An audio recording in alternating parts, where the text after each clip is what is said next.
Eso, ¿qué pasó con el presidente de la CONFIEP? El presidente de la CONFIEP, Alfonso Bustamante, en el marco de la Conferencia Internacional de Trabajo que se lleva a cabo todos los años en Ginebra y donde empiezan a abordar distintos temas, ¿no?, sobre reforma laboral, sobre protección de los derechos laborales, que muchas veces en países como el nuestro se dice que se dejan de lado, ¿no? El presidente de la CONFIEP, Alfonso Bustamante, destacó que el compromiso de los empleadores del Perú con el diálogo tripartito, ¿no?, en donde lo que se busca pues es un mecanismo de comunicación, de solución, donde se reconoce que dentro de la empresa tanto el empleador como los trabajadores son un binomio muy importante, ¿no?, y que a partir de ello se tienen que empezar a echar a andar muchas de las medidas que se puedan dar dentro de la empresa.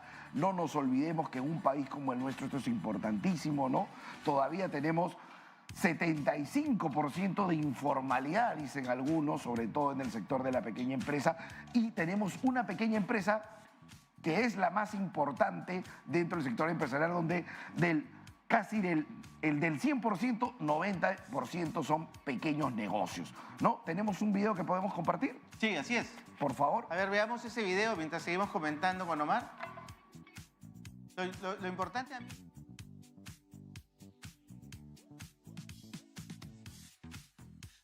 años se reúnen en Ginebra, Omar, entiendo, hace 111 años, ¿no es cierto? 111 años que se reúnen en Ginebra todos los países para hablar las normas laborales.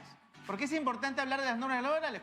Porque decía Omar, es importante proteger los derechos laborales de quienes trabajan. ¿Y qué significa eso? Que cuando una persona trabaja, antes, cuando no habían derechos, las personas trabajaban 16 horas, 18 horas, 20 y tantas horas, trabajaban los niños, es decir, mujeres embarazadas, no se respetaban los derechos.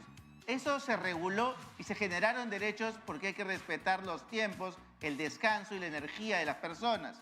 Entonces hoy se trabaja 8 horas, incluso hoy los países más desarrollados empiezan a disminuir después de la pandemia los tiempos laborales a 6 horas incluso o 7 horas para que hayan más turnos. Eso es lo más avanzado en términos laborales.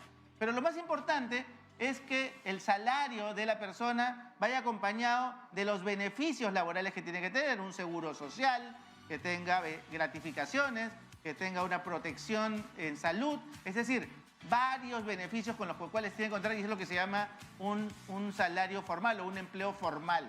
Lamentablemente, cuando, como decía Omar, hablamos de una tasa, ¿no?, de informalidad. 76% de la economía informal en el Perú, quiere decir que el 76% de los trabajadores del Perú son informales, es decir, no tienen sus derechos completos.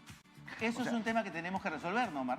Exacto, ¿no? Y en esta semana que yo decía que había sido movida económicamente, nuevamente en el Congreso se empieza a discutir si subimos o no subimos el sueldo mínimo, ¿no? Lo cual es un absurdo. Nuevamente, ¿no? Miramos el sueldo mínimo y el sueldo mínimo en Perú es uno de los sueldos en realidad que son más altos con respecto a la región. Entonces, y cuando hablamos de este 70 y tanto % de informalidad, ¿de qué estamos hablando?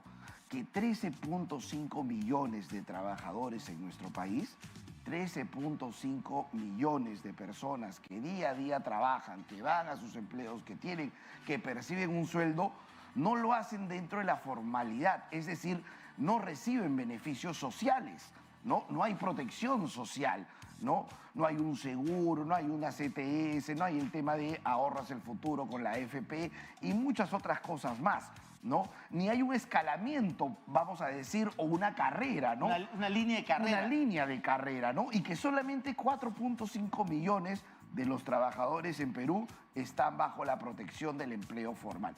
¿Por qué sucede esto? Uno dirá, nuevamente, se le ve como el malo al empresario, no, o a las empresas. No, es que la crisis, la coyuntura actual obliga a las empresas y a las personas a trabajar en esta informalidad, ¿no? Porque la formalidad es muy caro, porque no se dan los beneficios. La misma persona dice, no, yo prefiero mi sueldo completo, etcétera, etcétera. Entonces, no es un tema de buscar al villano, sino nuevamente facilitar como regulador o como gobernador para que estas cosas se den y verdaderamente estas empresas o estas personas que trabajan vayan dentro de bajo la protección de la formalidad, ¿no? Como se dice, la fórmula siempre es única, generar inversión, crecimiento, negocios, riqueza, y es así que esas fuerzas de la demanda por trabajo llevan a que justamente se den todos estos aspectos perfectamente, ¿no? Y a propósito de lo que dicho por Bustamante y de esta búsqueda del diálogo tripartito, en donde cuando hablamos de diálogo tripartito hablamos del Estado, de los trabajadores, de los empresarios, y que de ese diálogo en común salgan reglas de juego que enriquezcan, digamos, generen riqueza y no generen pobreza. Que justamente distribuir pobreza no tiene ningún sentido. Lo que tenemos que